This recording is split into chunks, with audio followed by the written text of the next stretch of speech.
There were no winners following last night's Powerball drawing, with the jackpot sitting at an impressive $685 million. Many Mainers are trying their luck.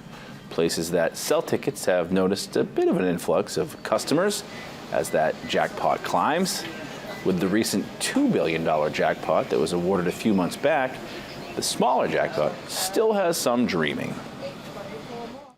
I would give back to my family, and I would hopefully be able to go on a vacation.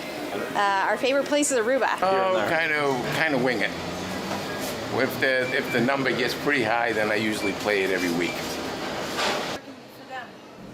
The next Powerball drawing is tomorrow evening.